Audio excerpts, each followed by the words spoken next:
Hey there, this is Dr. Evan Osar with totally forgot what I was doing. Hey there, this is Dr. Evan Osar with the Integrative Movement Institute. Thanks so much for joining me here on Monday morning for Facebook Live. I'm doing this Monday morning live because something came up tomorrow, so I can't be on our normal time of 9 o'clock on Tuesdays. So thank you for joining me if you're on here live. Thank you for being part of our community. I got 3 things for you today. Hopefully your week started out well. Number 1, don't worry if you can't read this. I'm reading it. It's more a reminder for me because my friend and I were joking yesterday. So my friend is like 72. She'll be 72 years of age this year, and I love her. She's one of my dearest friends, probably my dearest friend. And we were talking about cognitive decline, and I keep teasing her, about cognitive decline and things like that. However, I had to write this down just to make sure that I covered everything I need to cover for you. So I've got it all ready myself. However, I'm working on that too. So first thing for you, this past weekend, actually, we're in the middle of our 2 Anatomy Geeks series on the elbow, wrist, and hand. This is part of our 3-part series, an ongoing series of 2 Anatomy Geeks.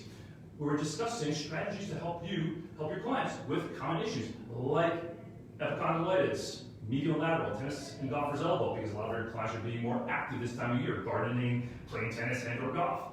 And a lot of your clients, especially your older clients, have wrist and hand issues. So this module coming up this Saturday, we're discussing the common thumb issue and wrist issues and hand issues and corrective exercise strategies to address that. Obviously, we're dealing with the anatomy of the hand as well. So we'd love to have you join us. Mary will put the link to the 2 Anatomy Geeks series below this video once I'm done here. However, why I'm sharing that with you is because I asked them a very simple question this past time, because now we're moving into year 2 of our lockdown. We went on lockdown here in Chicago on March 21st.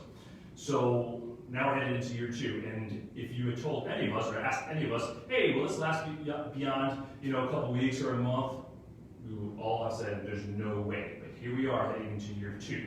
And there's really no end in sight, even though they're putting these ambiguous things out there like, maybe it'll be then, maybe it'll be June, maybe it'll be August, maybe it'll be October. We don't know when it's going to be. So we need to plan for the long haul. Now, unfortunately, what's happened in our country, right, for a lot of businesses, I mean, it's happened around the world too, is a lot of businesses have gone out. A lot of fitness businesses, probably yours, our business here, Chicago Integrative Movement Specialists, we've all been influenced and impacted.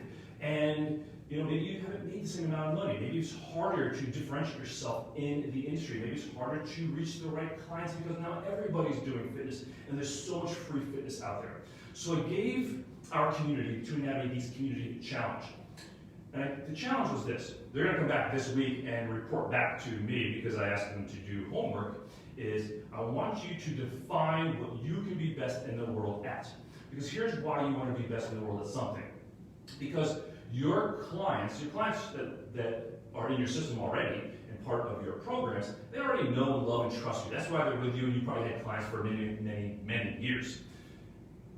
However, your potential clients that are looking for someone that has your level of expertise, they too are looking for someone like you. However, with all that noise and all that stuff that's out there, all those other trainers are doing out there, probably less qualified than you, they're giving people a lot of free stuff, they're giving a lot of nonsense stuff, they're giving them a lot of inappropriate things. Now, obviously there's some good stuff out there, but most of it is inappropriate and or not applicable to your specific client or the potential client that's looking for you. So I asked this group, our group, 2 Anatomy Geeks community, this is the best time to differentiate yourself, because there's going to be less and less of us out there, because as the economy changes, and if we do head into a recession like it's potentially going to be happening, there's going to be less and less of you and I out there when we need more and more of you and I out there. So how are you going to differentiate yourself? And here's how you differentiate yourself. Because if you say, hey, I'm the best person out there, well, your competition's saying the same thing. If you say, I do functional training, I help older clients do functional training, well, there's a lot of people that say the same exact thing. Well, I do balance training, my stuff is better. Well, lots of people say that as well. So the way you differentiate yourself is, number 1, by your personal story, which is what brought you to this and what unique skills and perspective and strategies you have for your clients. So that's your personal story. That's a whole other discussion. We'll have that at a different time, because that's very important. Number two is putting your flag in the ground, saying, this is what I am, who I am, this is what I do, and these are the clients that I best serve, and I don't serve these other clients. If you notice, we don't do anything or very little about discussing athletes. Now, do I work with athletes? Yeah. I just had a pro golfer fly in to see me last week. Why did he fly in to see me? Because I do stuff that nobody else does. Again, this is a pro golfer. One of the top athletes in the world when it comes to golf. He flies in to see me when he has access to all the best people in the world. Why does he fly in to see me? Because I do something that no one else does. I'm better in the world than anybody at helping injured golfers. I don't advertise that. We work specifically, and I advertise specifically that I work with older adults. Because I don't need to attract athletes, I don't want to attract athletes, but there are athletes that we do work with. Because they find me, or they've been referred to me. He was referred to me from a friend who knows what I do, and understands what I do, so he's like, you gotta go see that, because you got a rib issue, this guy can help you. So, we put our flag in the ground. I actually had an athlete come and see me last year, and he's like, I wasn't sure if I should come see you because you talk so much about training older adults. I'm like, yeah, because that's who I'm best in the world at doing. Assessment and corrective exercise for the older adult, that's my thing. Athletes are not my thing, even though, like I said, I can still work with athletes and work with them extremely well, because a lot of the things that impact our older adults are also impacting our injured athletes. Injured athletes just progress much faster. They have less issues, generally speaking, and they progress much faster. The strategy, the system that I use does not change. The integrated movement system, my approach, does not change with the person I'm working with. However, we are known for working with the older adult, and we are best in the world at doing assessment and corrective exercise for the older adult. Hence the reason I wrote the book, hence the reason we teach that, and hence the reason we partner with the Functional Aging Institute. Because their goal also is to empower, educate, and help you excel in working with older adults. We'll talk about that here in a moment. Now, talking about training older adults, I just finished a session, a virtual session with my client Joel. Joel is 85 years of age. When we went on lockdown here in Chicago, he quarantined. He didn't leave his house literally maybe less than 3 times the entire year until he went down to his winter home. Okay? So we're doing virtual sessions nowadays in his winter home. Well, I've shared this story with you before. Joel got better doing virtual training than he did when I was actually seeing him in person. We went from 2 times a week when I was seeing him in person to 3 times a week in the virtual world. And it was 100% virtual. It was months and months and months before I actually went over to his house and actually saw him in person. Now, why did he get better without me than with me in person? Well, you know how it is with some of your older clients and clients that you really, really like. We get along really well, and we get chatty. So we start talking, right? And sometimes we don't get a lot done.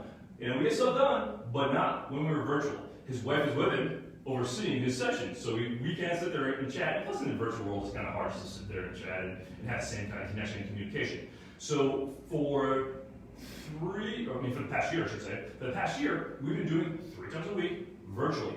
Normally, he would go away in the winter, so there'd be 3, 4, 5 months where he'd be gone, no training. He got training on his own, but it's not the same as training with me. So we've done virtual 3 times. When I first started with Joel, he could barely do a sit-to-stand out of a chair. So again, 85 years of age. And he's in decent shape, but couldn't do it. Could barely do 10. Now he's doing dynamic sit-to-stands, and I'll show you an example of that. Because a lot of times we hear that balance exercise in the chair, using a chair. We'll see clients in a class like this. They'll be standing here trying to balance, and they'll do one of these things, or they'll do one of these things. And my buddy Robert training the older adults, and we talked about the worst exercises to do with your older clients, and that's one of them right there. Because one of the things is your client, when they have a chair in front of them, they're leaning down on it. They're not actually balancing. This will do nothing, almost nothing, virtually nothing, to actually improve their balance, or their strength, or their power. Okay? Now, chair exercises, if that's all your client can do, they can't stand, they can't walk, then chair exercises may be appropriate. If they have chronically bad knees, maybe chair exercises are appropriate for them. Unfortunately, too many people rely on the chair, allow their clients to rely on the chair, and don't actually challenge them dynamically. So with Joel, what we originally did We elevated the surface because for a lot of our clients, the chair surface is too low for them to start. So we just elevate the surface like I've done here, and all we have our clients do is first we taught them how to align, we taught them how to breathe, we've used some wall positions, we maybe use a table if they have a massage table, like he actually has a massage table, but not everybody has a massage table. So we've done some other positions to teach them how to best align their alignment. Now again, he's 85 years of age, so he can change, but how much he changes is limited based upon his ability, right? His age. So we just had him do a simple sit to stand, okay? We taught him how to hip hinge. And we taught him this first, we taught him how to hip hinge before he did the sit to stand. Well, now he's doing it all the way down to the surface, and now he can do easily 15 sit to stands. Remember, he barely could do 10, okay? So now he's doing 15, and now we've actually progressed him, so now where he can stand up, and then take a step, and then come back. Just walk down, up, take a lateral step, come back, sit down. So that way we're training him in a more dynamic fashion, and we're also teaching him how to get up out of the chair fast. We're teaching him how to use his hips. We're teaching him how to take a dynamic step, control, and come back. Tell me which one's going to work better for your client. The client that's going to stand here like this and lean on the chair and try to get the balance, or the client that I've taught how to sit to stand, and I've taught him how to progress to sit to stand, to step, to a lateral step, and then come back. And then now we've actually added a band. So now when he comes out of the sit to stand, so he goes from the sit to stand, and then he steps out, punches out with his band, and comes back. So tell me which one's going to improve his strength, his power, his balance better. So again, remember, I didn't start that way with Joel. I just progressed Joel to that position. And again, it's not about me, it's about Joel. Joel did the work. He shows up every single time. His wife makes sure he shows up every single time. He puts the work in. And I shared this story with you, but if you haven't heard it, I remember when I first went to see him, like months after quarantine, so I went, I was a little scared because, I had like 3 masks on, because I don't want to get this guy sick, right? So I ended up going to his house and seeing him, and I remember I had him face down, I was working on his back because he has some low back pain, and I'm like looking at his glutes, and I'm like, I think he's got something in his pants, right? It looks like a shirt stuck in his pants or something like this. It's like thick and full back there. And I touched it, I'm like, holy crap, it's his glutes. Like he had developed glutes in quarantine, doing nothing but virtual training at 85 years of age. So he's 84 then, now he's 85. So your clients can change. They can change big time, regardless of their age. Not every client is just like Joel, so you progress your client appropriately based upon their ability.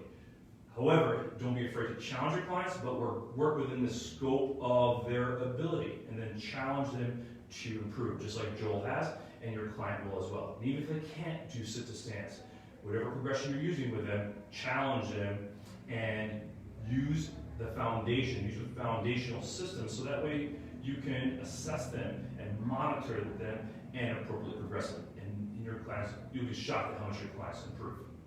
Now, last thing, talking about training the older adult, my friend and colleague, Dr. Dan Ritchie, will be on with us, Janice and I, this Thursday. I forget what time. I think it's noon time. Could be noon central, maybe 1. Mary will put the time next to this video or below this video, where he's going to be discussing the 6 pillars of foundation of training the older adults. And again, we love partnering with FAI because our missions align to educate, to empower, and to enroll older adults, because now we need people just like you, fitness professionals just like you, more than ever. And we need to get this information out because of sarcopenia, because of the quarantine and people just being less active, because of people losing their balance. However, I just shared a story with you that your client can still improve even if they're doing virtual sessions. We just have to get the information out. You just have to do your job to get the information out to your clients, and also let your clients, your potential clients, know that you're the one for them. So join us this Thursday, and even if you can't make it live, then just sign up anyway, because we'll send you the recording after that. So, 6 pillars. We'll have a deep conversation with Dan about the strategy, the FAI strategy for working with older adult, which marries very nicely with what we do here with the integrated movement system. So if you're familiar with that system, you'll love this webinar, and you'll have quite a few take-homes from that. So, this is Dr. Evan Osar. Thank you so much for watching. Tune in to Geese. Check out below. Elbow, wrist, and hand. We're finishing up part 3 this week, and again, you have all the recordings if you missed the first 2 sessions. And then webinar with Dr. Dan. Again, there's no cost of that. Webinar with Dr. Dan this Thursday. Janice and I will be with him. He'll be sharing the 6 pillars of training the older adult. We look forward to seeing you there. And And until then, go out there, empower your community, find ways to bring your community together, and be the leader for your current clients, and be that specialist for your potential clients. Put your flag in the ground, let the people know what you're best in the world at, and we'll see you next time. This is Dr. Evan Osar with the Integrative Movement Institute. Make it a great week.